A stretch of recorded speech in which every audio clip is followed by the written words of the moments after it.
The day I moved in with Uncle John and Aunt Maria, my life took a sharp turn. Their house was nothing like the warm, loving home I'd lost. It was colder, stricter, a place where laughter seemed to echo with a hint of bitterness. Ellie, their daughter, met me with a stare that could freeze boiling water. "Great, now we've got a charity case living with us," Ellie muttered under her breath as I lugged my suitcase into what would be my new room. Aunt Maria shot her a look. "Ellie, that's enough.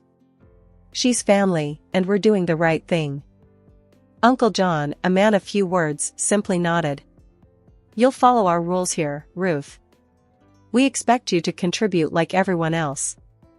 I nodded, too overwhelmed to speak.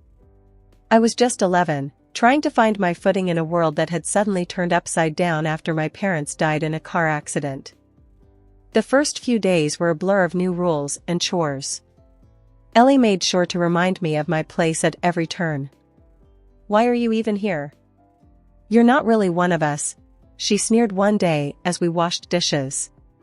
"Just a little orphan girl living off our charity." I clenched my jaw, focusing on the soapy water.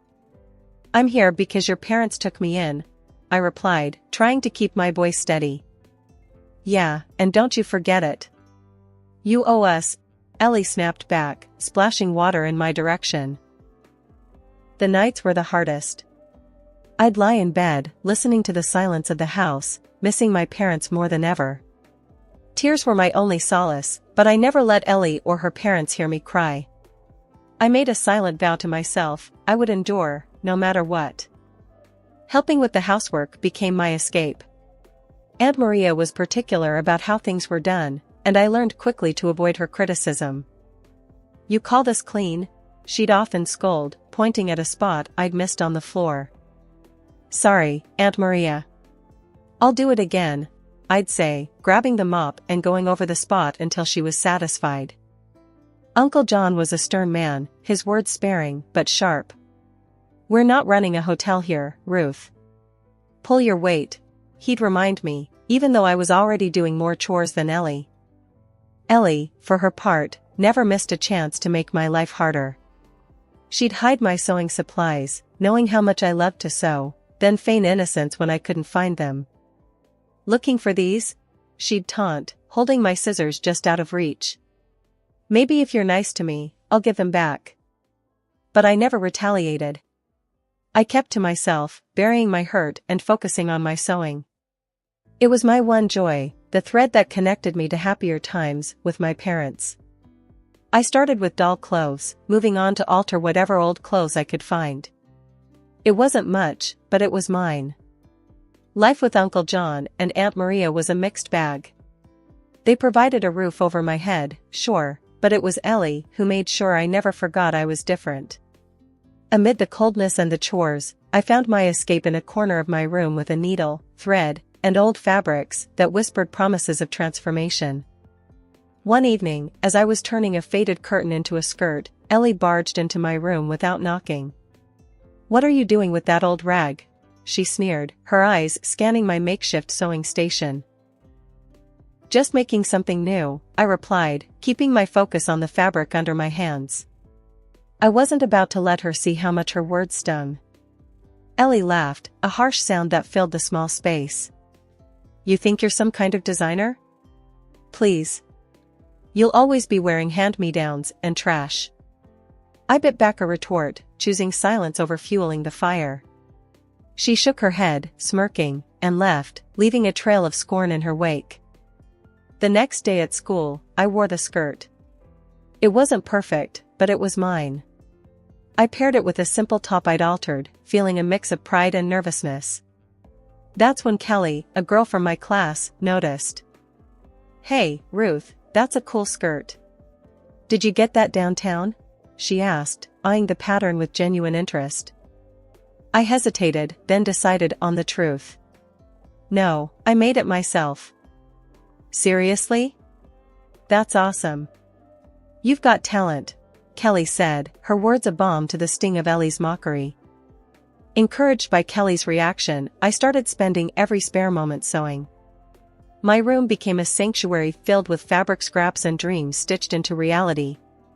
Each piece I created was a step away from the identity Ellie and her parents imposed on me. One Saturday, as I was cutting into a dress that Aunt Maria had declared too old, Uncle John walked in. "What's all this?" he grumbled, surveying the mess of fabrics and patterns scattered around. "I'm making something new to wear," I said, trying to keep my voice steady under his scrutiny. He picked up a piece of fabric, twisting it in his hands. "Seems like a waste of time. You should focus on your chores, not play dress-up." His words were like a slap, dismissing not just my passion, but my efforts to rise above my circumstances.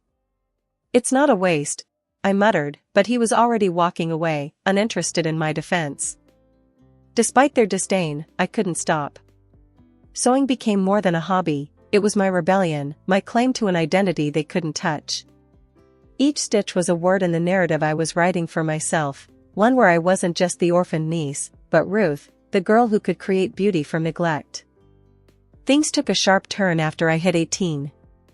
Ellie got herself a shiny new car for her birthday, a sleek thing that made my heart sink every time it roared to life. Meanwhile, Uncle John and Aunt Maria suddenly upgraded their lives with fancy gadgets and furniture that seemed out of place in our modest home. It was clear they were living it up, while I was left figuring out how to stretch every penny. One day, as I was mulling over the idea of getting a job post-high school, Aunt Maria dropped a bombshell. "Your parents left you some money for college," she said nonchalantly, as if mentioning the weather. I was stunned. "Really? I had no idea."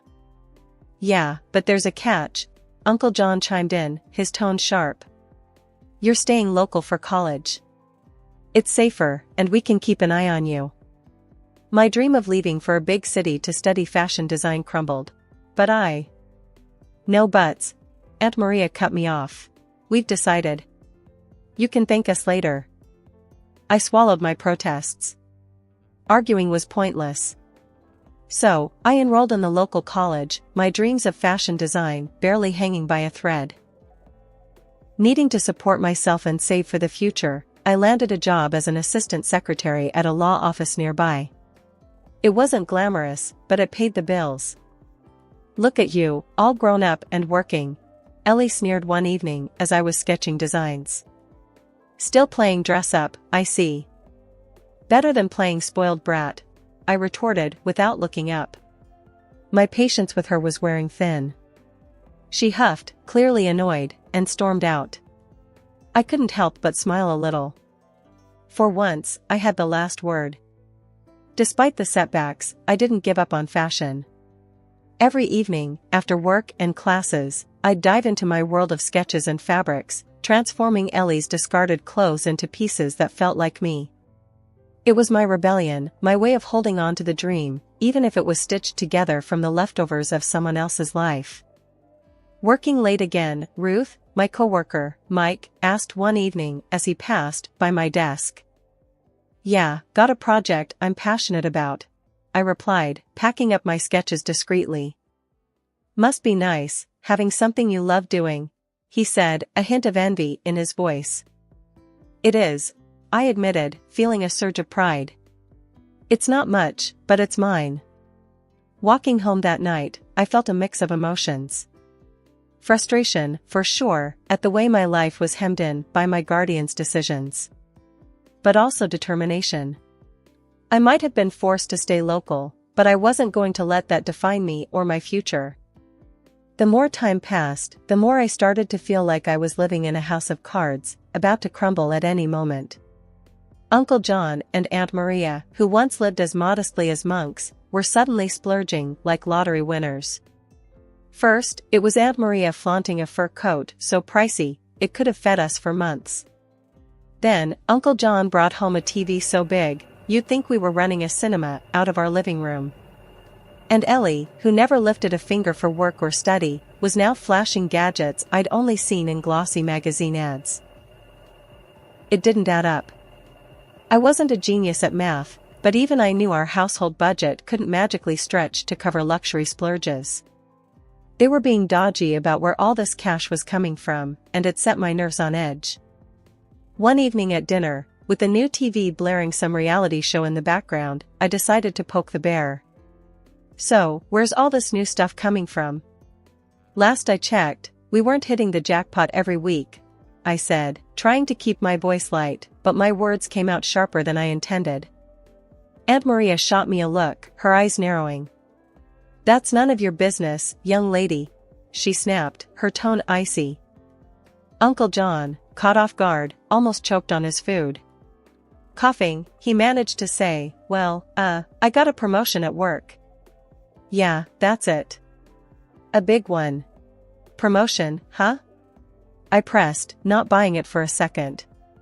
Must have been one heck of a jump to start throwing money around like this. Ellie, sensing tension, quickly chimed in with her usual snark. "What's it to you, Ruth? Jealous much? Not all of us need to scrape by, you know." I clenched my fists under the table, feeling a mix of anger and confusion. "Just curious is all." Seems weird, doesn't it? Suddenly, living like kings out of nowhere. The room went silent, the only sound coming from the TV's chatter. Uncle John and Aunt Maria exchanged glances, a silent conversation passing between them. Finally, Uncle John cleared his throat. "Let's just say we've been careful with our savings, all right? No need to worry your little head about it." "Careful with savings?" "Right."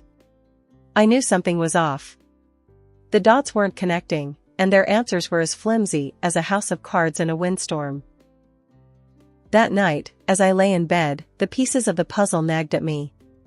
The fur coat, the TV, Ellie's gadgets, and the documents. Those endless documents they had me sign, always with the excuse that it was for benefits or some other vague reason. I trusted them, never bothering to read what I was signing. But lying there, it hit me like a ton of bricks. Could those signatures of mine be the source of their sudden wealth? The deception swirling around my guardian's sudden wealth weighed heavily on me, but amidst the chaos, a sliver of light shone through. Tom. He worked part-time at the law office, a law student with a sharp mind and a kind heart. Our connection was immediate, a bond formed over shared dreams and the mundane realities of office life. One afternoon, while organizing files, our hands brushed, sending a jolt of electricity through me. We locked eyes, and he smiled.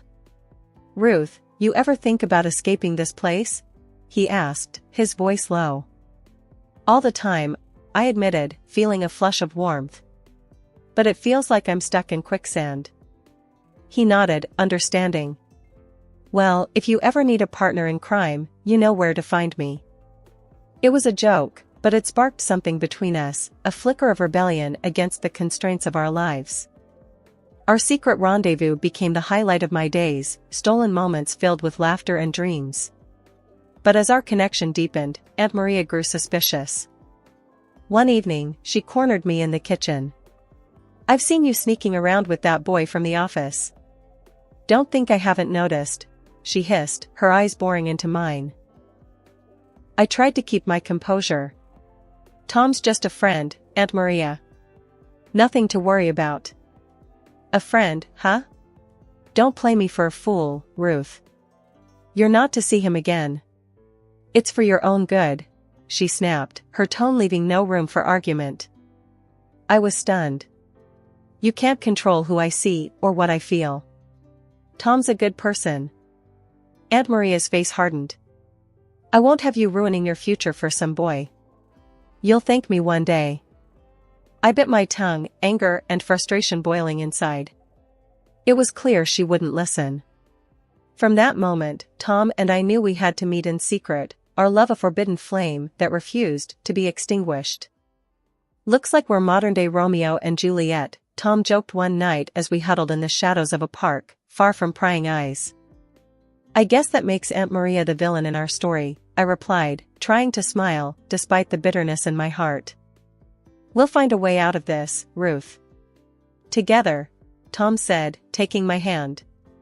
His determination was comforting, a beacon of hope in the darkness. But our secret meetings couldn't go unnoticed forever. Ellie, ever the spy, caught us one day and wasted no time in running back to Aunt Maria and Uncle John. The confrontation that followed was explosive. "You're grounded. No more job, no more college until you learn your place," Uncle John declared, his face red with anger. "You can't do this. You're not my jailers." I shot back, defiance rising in me. Aunt Maria's laugh was cold and sharp. "Oh, but we can, dear. You'll learn to obey, or you'll lose everything." The threat was real, and the stakes were higher than ever.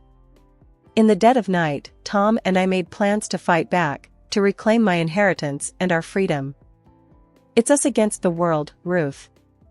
We'll expose their lies and build our own future," Tom whispered, his words a vow I clung to. It was a chilly Thursday evening, the kind where the wind seemed to whisper secrets as it passed. Tom and I were huddled in the dim light of his tiny apartment, the only place we felt safe from Aunt Maria and Uncle John's prying eyes. The documents I had secretly photographed lay spread out on the coffee table between us, a silent testament to the betrayal I was about to uncover. "Are you sure you're ready for this, Ruth?" Tom asked, his voice laced with concern. He knew the weight of what we might discover. I nodded, my heart hammering in my chest. "I need to know, no matter how bad it is." We started with the will of my parents, a document I had never seen before. As Tom read it aloud, the reality of their love for me, their hopes for my future, hit me hard. They had left me not just their savings, but also investments and properties, a legacy meant to secure my life. And there, in clear legal language, was the clause about my inheritance coming into full effect at 18. "So, they've been lying to you, Ruth. All this time," Tom said, his voice tight with anger. "But why? How could they just use me like this?" The betrayal stung, a bitter pill to swallow. We dug deeper, examining the documents I had signed. Tom's legal knowledge helped unravel the complex web of deceit. "Look here," he pointed out. "By signing this, you basically allowed them access to your funds. They've been funneling your inheritance into their accounts." The realization hit me like a freight train. My trust, my loyalty, had been manipulated to fund their lavish lifestyle. "I can't believe this. They told me it was all for benefits, for my college fund," I said, feeling naive and foolish. "It's classic fraud, Ruth. And it's illegal." "You have rights," Tom reassured me, his hand finding mine. The next steps were daunting. We discussed lawyers, legal battles, and the possibility of going public. The thought of facing Aunt Maria and Uncle John, exposing them for the frauds they were, made my stomach churn. "We'll need evidence, solid proof that can't be dismissed," Tom said, already plotting our course of action. I was scared, more scared than I'd ever been, but the fire of justice burned within me. "Let's do it. Let's expose them. I can't let them get away with this." The determination in my voice surprised even me. I was no longer the timid girl who had arrived at their doorstep, seeking refuge. I was a woman wronged, ready to claim what was rightfully mine. The plan was set. We would gather more evidence, consult with a lawyer Tom knew, and build a case that would stand up in court. It was going to be a long, hard fight, but I was ready. Ready to face the guardians who had become my oppressors, ready to reclaim my life and my future. The days leading up to the court date were a blur. Tom and I spent every moment poring over documents, meeting with our lawyer, Mr. Henderson, and preparing our case. The evidence was solid, but the thought of facing Aunt Maria and Uncle John in court made my stomach twist in knots. "Remember, it's about the truth," Mr. Henderson reminded me as we sat in his cluttered office, papers strewn about. "Stick to the facts, and we'll get through this." The day of reckoning arrived faster than I had hoped. The courtroom was cold, sterile, and filled with the murmurs of onlookers. Uncle John and Aunt Maria sat across from us, their faces stoic, betraying no sign of guilt. "Ms. Thompson, can you confirm that you were unaware of the contents of the documents you were signing at the request of the defendants?" the judge asked, his gaze fixed on me. "Yes, Your Honor. I trusted them. I thought they were looking out for me," I replied, my voice steady, despite the turmoil inside. Aunt Maria's lawyer was slick, trying to paint me as an ungrateful niece, biting the hand that fed her. Isn't it true that the defendants provided you with a home and care after your parents' tragic demise? He asked, his tone dripping with insinuation. They did, but that doesn't give them the right to steal my inheritance. I shot back, refusing to be intimidated. The turning point came when Tom took the stand, presenting the financial records we had uncovered. These documents clearly show the transfer of funds from Ms. Thompson's accounts to the defendants, immediately following her signature on the documents they presented to her. He explained, his confidence undercutting the defense's arguments. Aunt Maria and Uncle John squirmed in their seats, their facade finally cracking under the weight of evidence against them. After what felt like an eternity, the judge delivered his verdict.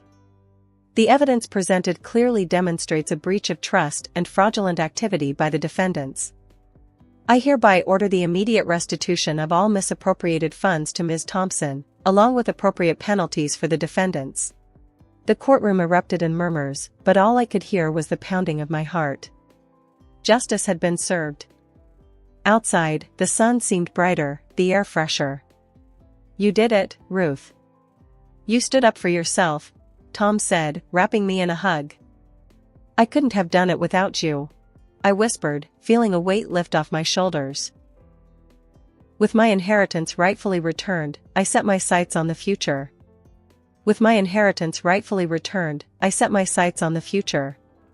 I started studying to be a designer, fulfilling my long-held dream. It was difficult, but interesting. And it's fair to myself. Years had flown by, turning pages filled with trials into chapters of triumph. My atelier, once just a dream woven from threads of hope and defiance, now stood as a testament to my journey.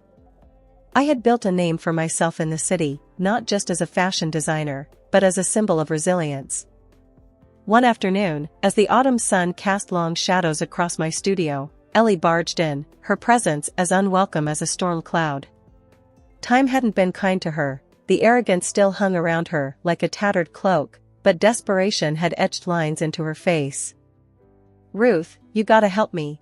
She started without a greeting, her voice a mix of demand and despair. I'm in deep, really deep. I need money. I paused, the shock of her audacity giving way to a cold sense of inevitability. Ellie, I can't just hand you money. But I can offer you a job. Work for it, earn it. Her reaction was immediate and volcanic. A job? Are you kidding me? I don't need a job, Ruth, I need cash, and I need it now. She spat, her eyes blazing with anger. I stood my ground, feeling the weight of our shared past heavy between us. I won't fuel your mistakes, Ellie. A job is all I'm offering. Take it or leave it. Her fury boiled over. You think you're better than me now, huh? Just because you play dress up for a living? She sneered, her words laced with venom. No, Ellie. I worked hard for everything I have. I'm offering you a chance to do the same, I replied, my voice steady. Ellie's laugh was bitter, devoid of humor. I don't need your charity or your lectures. You'll regret this, Ruth. As she stormed out, I felt a wave of sadness for what we both had lost, but also a deep, unshakable conviction in my choices. I had learned the hard way that no one could save you if you weren't willing to save yourself. Weeks later, news trickled down to me that Aunt Maria and Uncle John's house had been sold off to cover debts. Ellie had vanished, chasing after windfalls that would never come. The cycle of choices and consequences had come full circle. Sitting in my studio, surrounded by the vibrant chaos of creativity, I reflected on the journey. From the ashes of a broken past, I had carved out a space where dreams took shape, where resilience was the fabric of success. Tom, now my husband and partner in every sense, placed a supportive hand on my shoulder. You okay? I smiled, leaning into his strength. Yeah, I am. It's just, life's funny, isn't it? How it all turns out. He squeezed my shoulder gently. It's not just life, Ruth. It's you. You made this happen. You turned the odds into your masterpiece. As the sun dipped below the horizon, casting a golden glow over the city, I realized he was right. This wasn't just a new chapter, it was a whole new book, one where the pages were filled with the colors of hard-won joy and the quiet strength of redemption. The air was thick with the somber silence of a funeral as I stood beside my father's casket, my eyes brimming with tears. The finality of his passing weighed heavily on my heart, leaving an emptiness I knew would never fully heal. Just as I began to find solace in the embrace of my brother Ellis, a jarring voice cut through the stillness. "In our family, we take care of our own," Marla declared with a sly smile, completely disregarding the grief etched on my face. Her intrusion into this sacred moment only amplified the discomfort I had long felt about her relationship with my father. Marla, my father's longtime companion but never legally his wife, had made her presence known once again, this time with a shocking announcement. "I plan to take over the family home, to keep us all together," she said, her eyes narrowing as they met mine. I felt a surge of anger, my fists clenching at my sides. This was our home, the one I had grown up in, the one that held so many memories of my father. How dare Marla waltz in and claim it as her own, as if she had any right to do so? "That's ridiculous," Ellis interjected, his brow furrowed in disbelief. "Dad's will clearly states that the house and his assets are to be divided between us, his children." Marla's gaze remained fixed on me, her lips curling into a thin smile. "Oh, but your father and I had an understanding. He wanted me to be taken care of, to keep the family together. Surely you both can see the wisdom in that." I opened my mouth to protest, but the words caught in my throat. My father had always been a gentle soul, easily swayed by Marla's persuasive nature. Had he truly signed over his home to her, leaving Ellis and me with nothing? Panic began to set in as I contemplated the implications of Marla's claim. This was my childhood home, a sanctuary that had nurtured me through the good and the bad. The thought of losing it, of having Marla's presence loom over me constantly, filled me with a sense of dread. Ellis placed a reassuring hand on my shoulder, his expression mirroring the determination I felt welling up inside me. "We'll fight this, Tegan. We won't let her take what's rightfully ours." I nodded, my resolve hardening. Marla may have manipulated my father, but she had underestimated the strength of our bond as siblings. Together, we would not let her win without a fight. As the funeral guests began to disperse, Marla approached me, her voice dripping with false concern. "My dear, I know this is a difficult time, but I assure you, I only want what's best for our family. You'll see, in the end, this is the right decision." Her words only served to fuel my growing resentment. This woman, who had always been an outsider in our lives, now had the audacity to claim our home and our family as her own. I refused to let her take away the last piece of my father that I had left. "This is not your family, Marla," I spat, my voice trembling with emotion.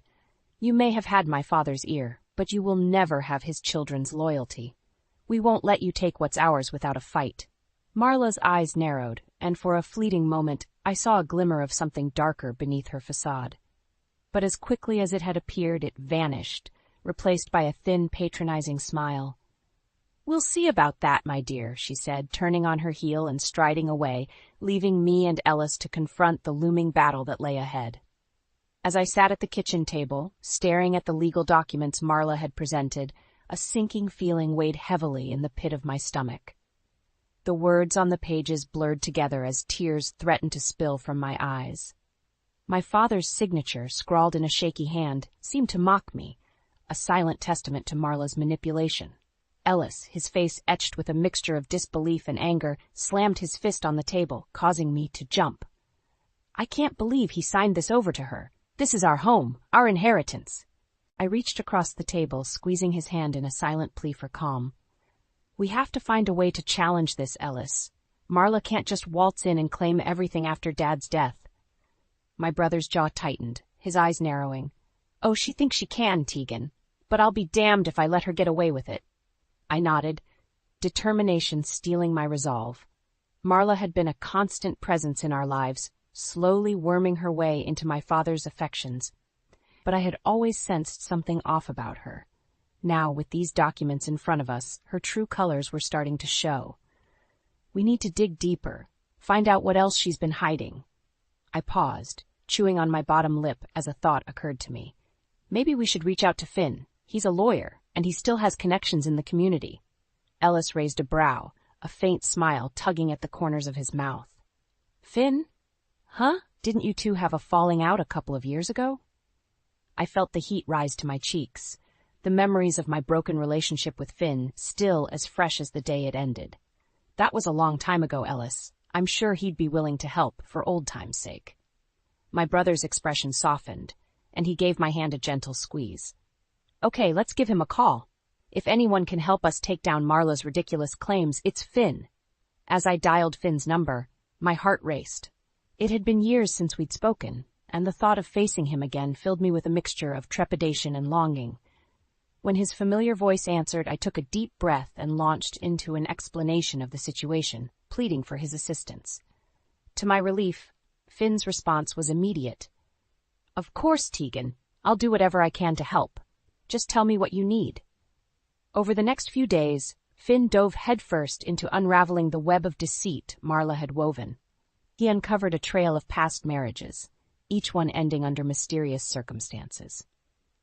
It became clear that Marla's sole motive was to gain control of our family's assets, even if it meant manipulating my father and tearing our family apart. As Finn presented his findings, Ellis and I listened in stunned silence. The woman we had welcomed into our lives, the one who had claimed to care for our father, was nothing more than a cold-hearted schemer.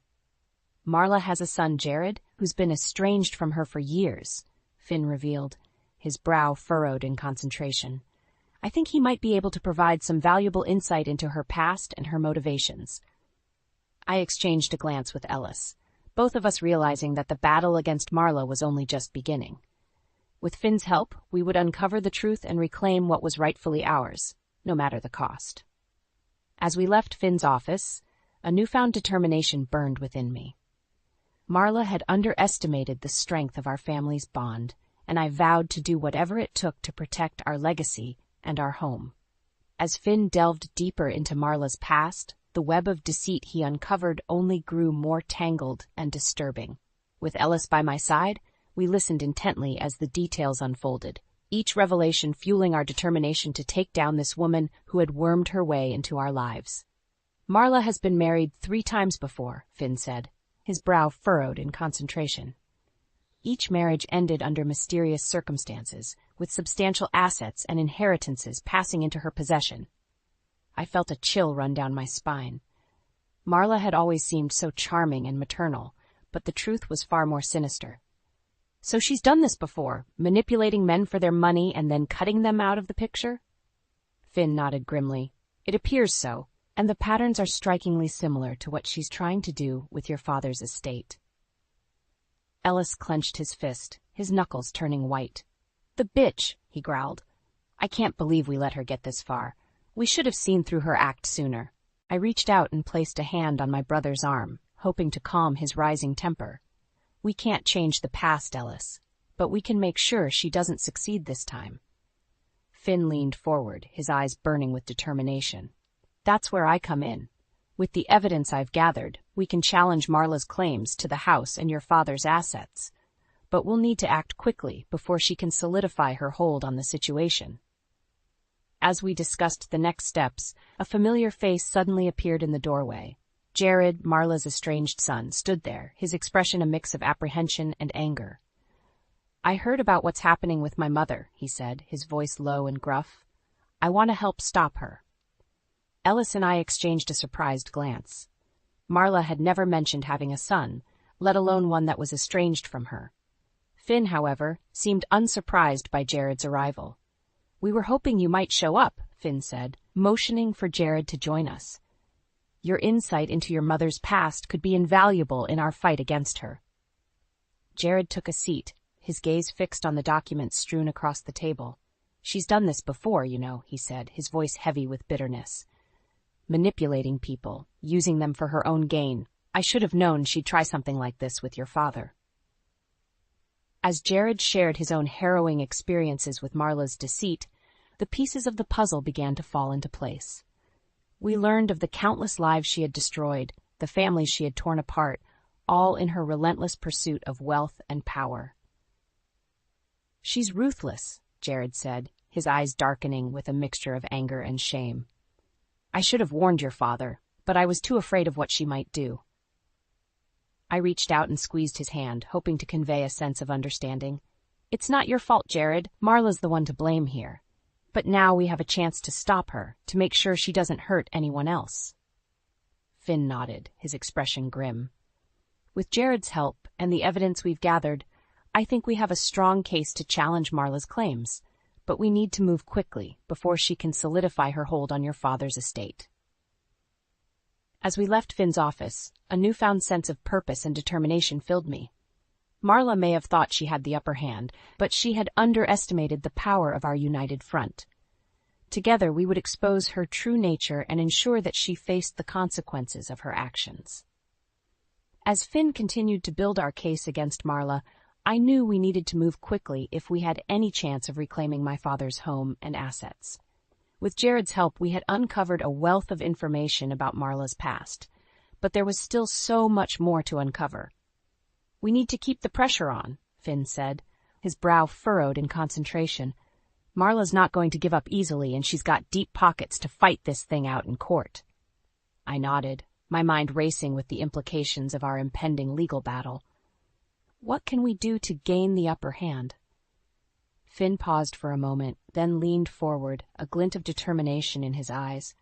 "I think it's time we brought in another ally, someone with a personal connection to you and the case."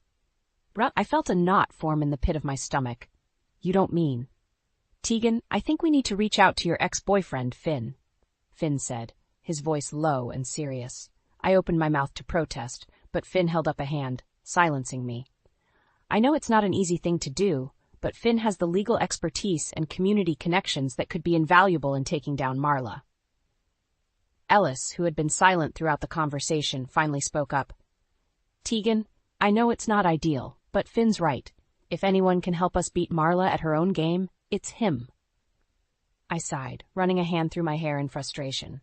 The thought of reaching out to Finn, the man I had once loved, filled me with a mix of emotions. Apprehension, longing, and a tinge of regret. "All right," I conceded, steeling my resolve, "but I want to be the one to call him. I need to know that he's on board with this, and that he's willing to put aside our history for the sake of taking down Marla."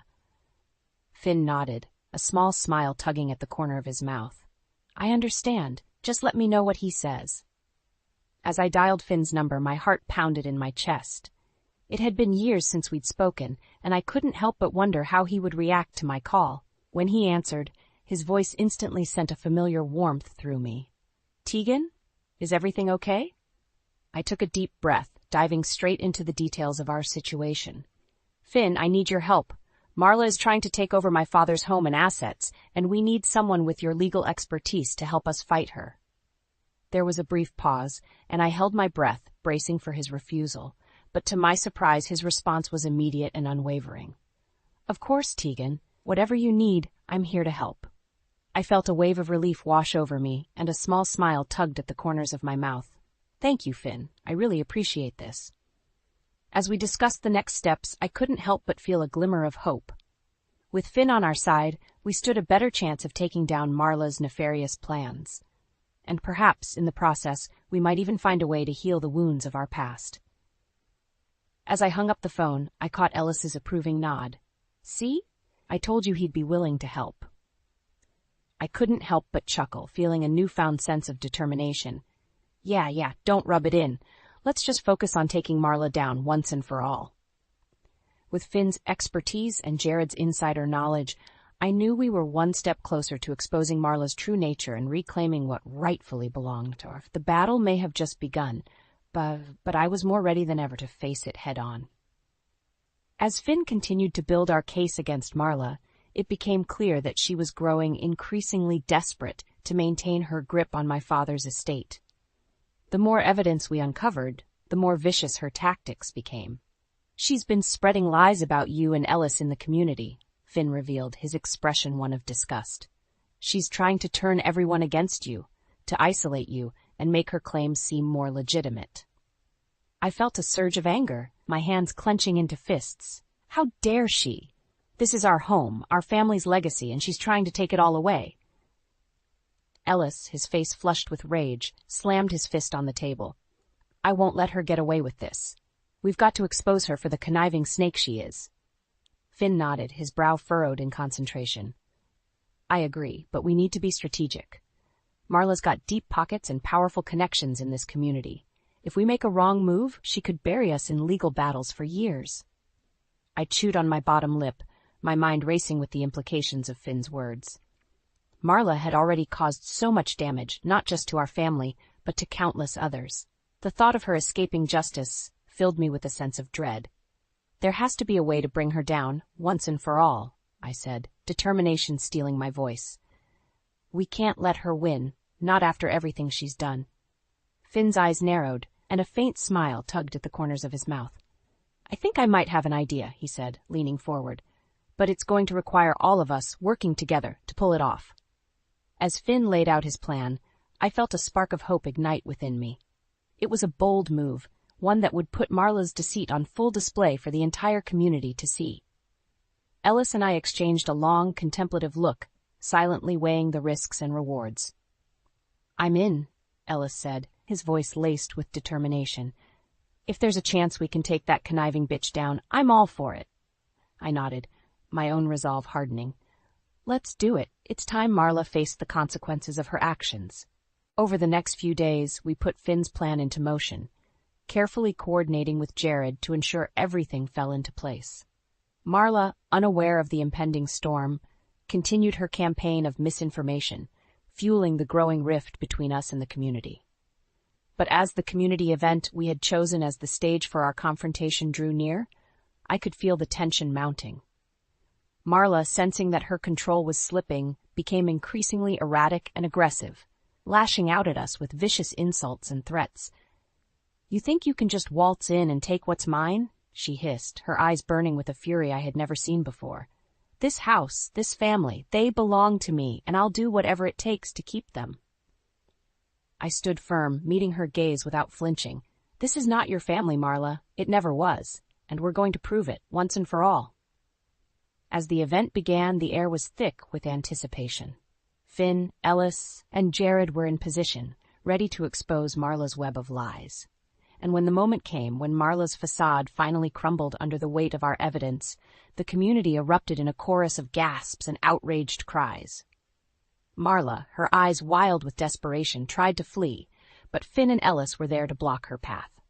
It's over, Marla, Finn said, his voice laced with triumph. Your reign of manipulation and deceit ends here. As Marla was led away by the authorities, I felt a weight lift from my shoulders. The battle had been won, and our family's legacy had been reclaimed. But the true victory lay in the knowledge that Marla's reckoning was finally at hand. The air was charged with a palpable tension as Finn, Ellis, and I took the stage at the community event. Marla stood before us, her eyes narrowed with a mix of fury and desperation. I could practically feel the weight of her deception pressing down on us, daring us to expose the truth. Everyone, please, listen to me, Marla pleaded, her voice dripping with false sincerity. Tegan and Ellis are trying to steal what rightfully belongs to our family. I only want to keep us together to honor the wishes of my beloved partner. I clenched my fists, my nails digging into the palms of my hands. The nerve of her to stand there and spin her web of lies, even in the face of the evidence we had gathered. Finn stepped forward, his expression stern and unwavering. That's where you're wrong, Marla. The truth is, you've been manipulating this family for years, isolating your partner from his own children and using his assets for your own gain. A hush fell over the crowd as Finn began to rattle off the details of Marla's past. The multiple marriages, the suspicious circumstances surrounding their endings, and the pattern of her exploiting her partner's wealth.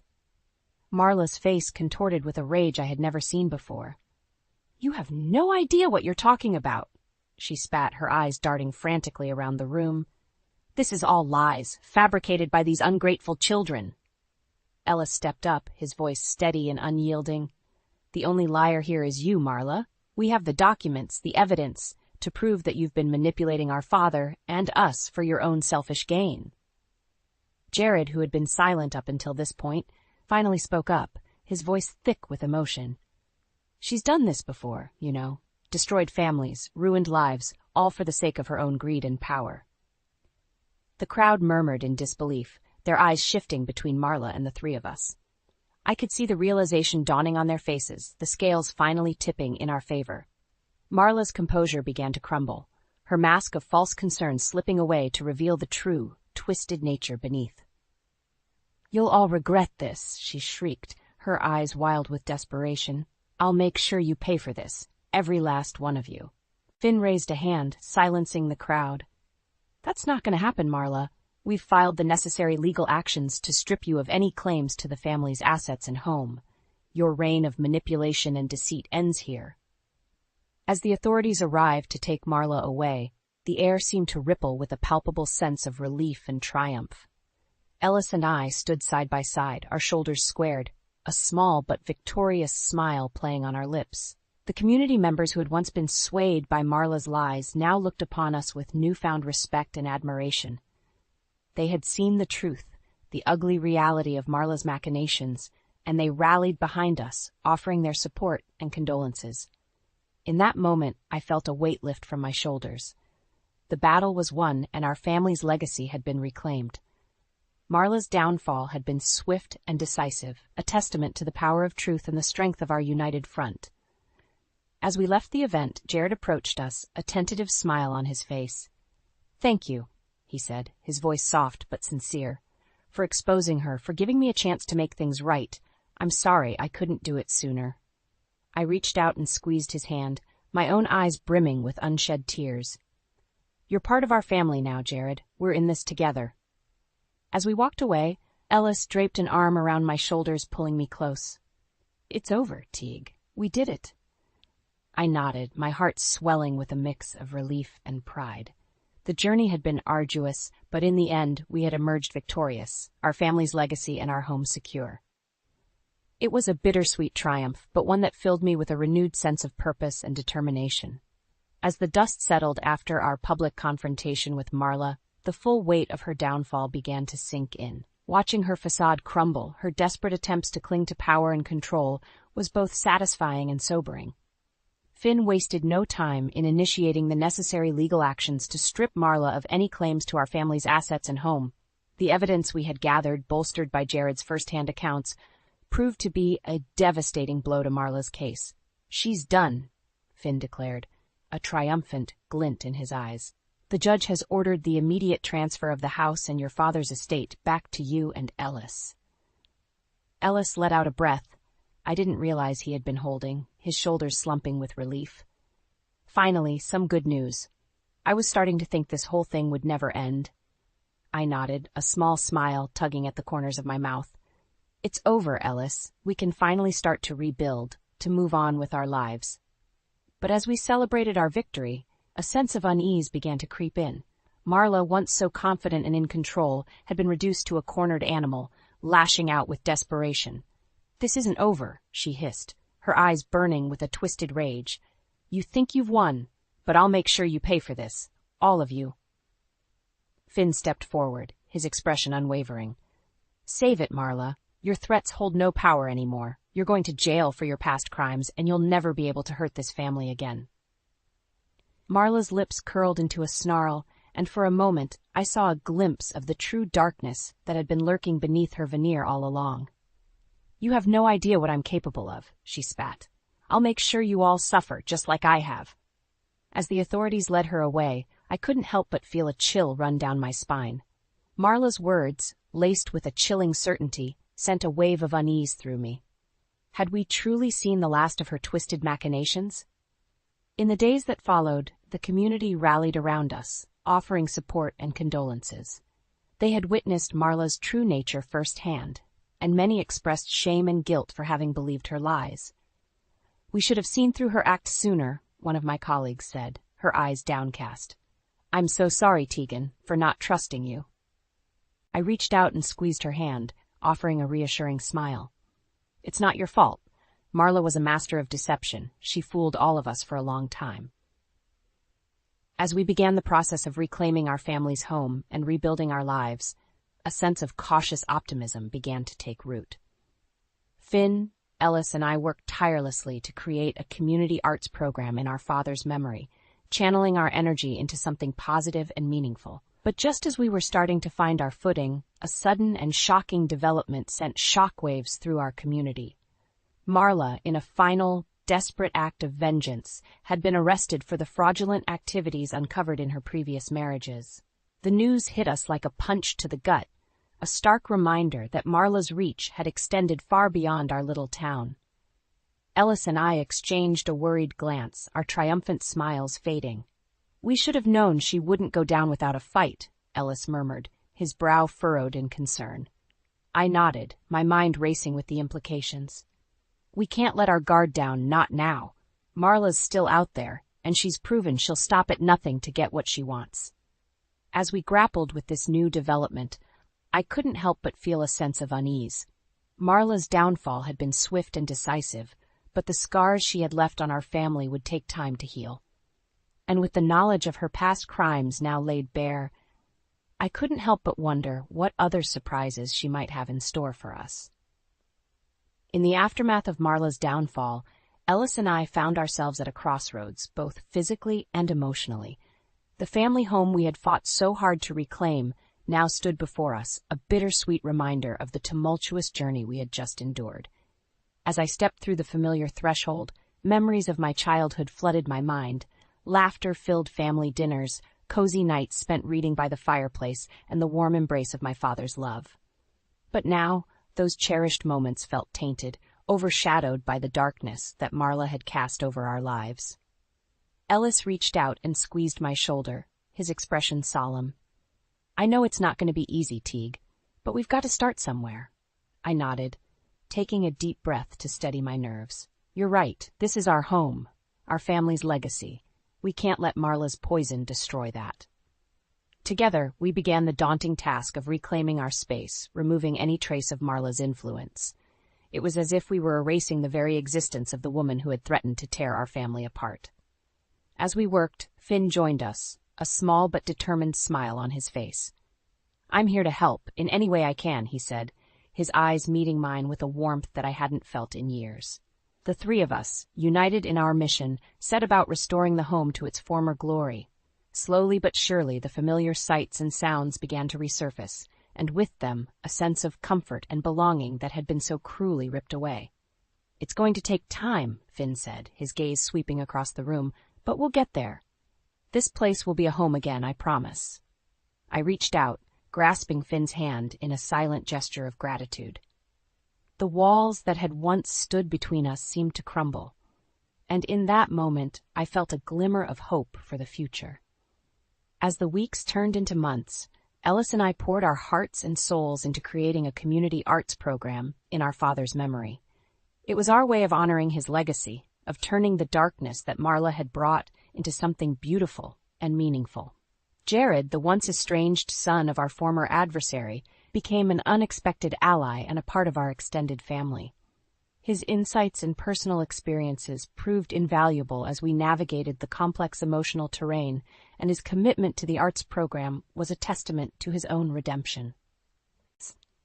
"I'm grateful for this," he said one day, his eyes shining with a newfound sense of purpose, "for the chance to be a part of something that's making a real difference in people's lives." I reached out and squeezed his hand, a warm smile spreading across my face. "You're family now, Jared. We're in this together." As the community rallied around our initiative, I couldn't help but feel a sense of pride and accomplishment.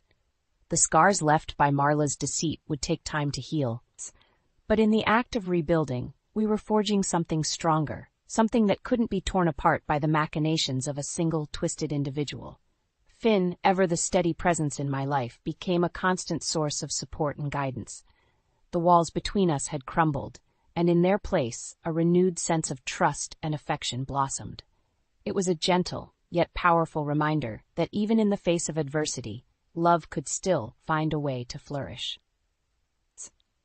As I stood in the newly restored family home, surrounded by the people I loved, I felt a weight lift from my shoulders. Marla's reign of terror was over, and in its wake, a new chapter had begun. one filled with hope, resilience, and the unwavering strength of our family bond.